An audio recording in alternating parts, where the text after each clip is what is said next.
Enron's a former energy commodities and services company based in Houston, Texas. It was once considered one of the biggest and most innovative companies in the world, at one point being ranked 5th in the Fortune 500. It employed 21,000 people in 40 countries across the world before they filed for a case of bankruptcy in 2001. At the time of collapse, it was the biggest corporate bankruptcy ever to hit the financial industry. So what went wrong? They convinced the regulators and auditor, Arthur Andersen, to allow them to use mark-to-market accounting techniques, which allowed Enron to count projected earnings from long-term energy contracts as current income.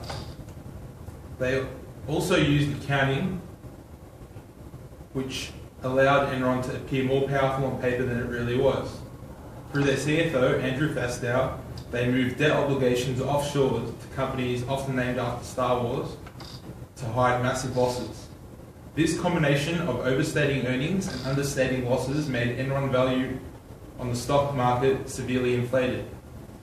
So how were they caught?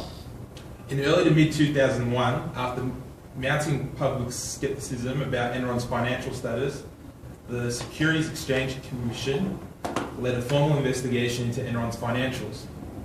With the help of whistleblower Sharon Watkins, they uncovered these frauds. Enron was forced to admit the improper accounting treatments, and auditor Arthur Andersen was forced to revise their financial statements for the previous 5 years, resulting in a $1.2 billion drop in shareholder equity and share prices plummeting to under $1. By the end of 2001, the company had filed for bankruptcy, and many people were made redundant, losing their super, which was all invested in Enron stock in the process. But wouldn't the auditors have picked it up? Well, although never formally charged, many believe Arthur Andersen had a conflict of interest in Enron. Enron represented a very large amount of Arthur Andersen's businesses, as well as providing other consulting services, which brought in a large amount of revenue for the company. The audits were almost treated as a secondary task, with more emphasis put on the additional financial services. Andersen's auditors and consultants were also given permanent office space at Enron's headquarters. They participated in social events and other activities within Enron. Many of Andersen's consultants also became Enron's employees. Arthur Andersen failed to recognise internal control weaknesses, and the company's other problems, or worse, were conflict in perpetrating one of the biggest frauds in corporate history. So what happened to Arthur Andersen?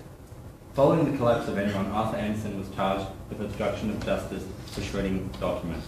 Although these charges were later reversed on a technicality, the damage had already been done. Many of Arthur Andersen's clients no longer trusted the firm to audit their financial records, leading to dissolution of America's biggest and oldest accounting firm. So has there been any sort of legislation or any step that has been taken to avoid that doesn't happen in the future again?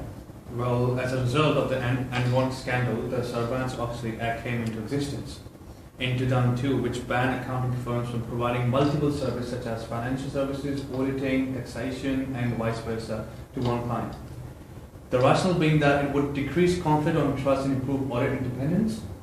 They also implemented rotation policy changes in the auditors every 4 years.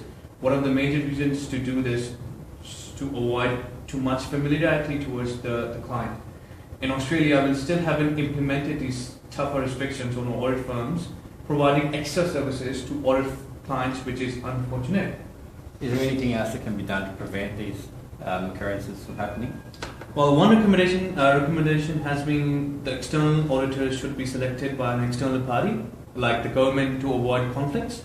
However, many believe this step to be an overcorrection and infringe on the corporate entity's rights. I guess it is up to regulators to decide if extreme steps like that would be necessary.